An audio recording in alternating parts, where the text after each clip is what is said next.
নমস্কার বন্ধুরা, আমি শ্রাবণী। আমি চলে এসেছি আরও একটি রেসিপি নিয়ে।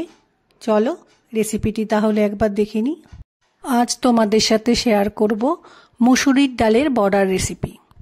মুসুরির ডালকে প্রথমে আমি জলে 2-3 ঘন্টা ভিজিয়ে রেখেছিলাম। এরপর আমি ভেজানো ডালের মধ্যে আদা, কাঁচা লঙ্কা আর অল্প জল দিয়ে মিক্সিতে একটা পেস্ট বানিয়ে নিয়েছি।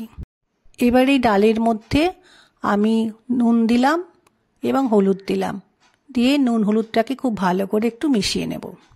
একটা ননস্টিক কড়াইয়ের মধ্যে আমি কিছুটা সর্ষের তেল দিয়ে দিলাম। তেলটা গরম হয়ে গেছে। এবার আমি মুসুর ডালের বড়াগুলো ভেজে নেব। মুসুরির ডালের বড়াগুলো দুটো সাইড ভালোভাবে ভেজে নিয়েছি। এবার একটা পাত্রে এটা তুলে রেখেছি। বড়া ভাজা তেলের মধ্যে আমি একটু জিরে ফোড়ন দিলাম ও একটা শুকনো লঙ্কা ফোড়ন দিয়ে একটু ভেজে নেব। ফোড়নটাকে একটু সময় ভেজে নেওয়ার পর আমি একটু পেঁয়াজ কেটে রেখেছিলাম, সেই পেঁয়াজটা দিয়ে একটু ভেজে নেব।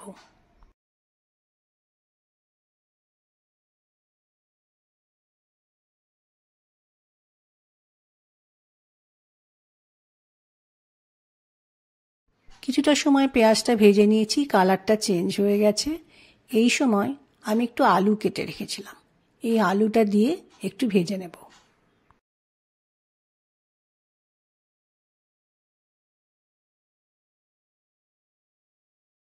আলু ও পেঁয়াজ একসাথে কিছুক্ষণ ভাজার পর একটু টমেটো কেটে রেখেছিলাম, টমেটোটা আলু আর পেঁয়াজের মধ্যে দিয়ে একটু সময় রান্না করে নিতে হবে।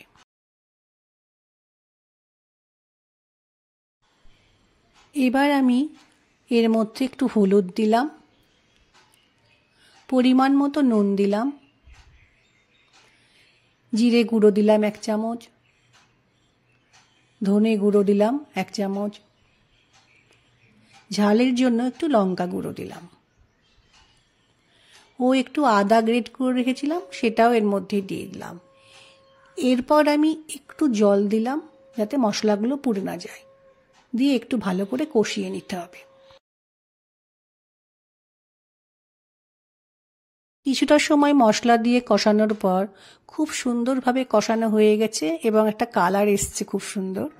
এই সময় আমি একটু গরম জল করে রেখেছিলাম, সেই গরম জলটা দিয়ে ভালো করে মিশিয়ে দিলাম।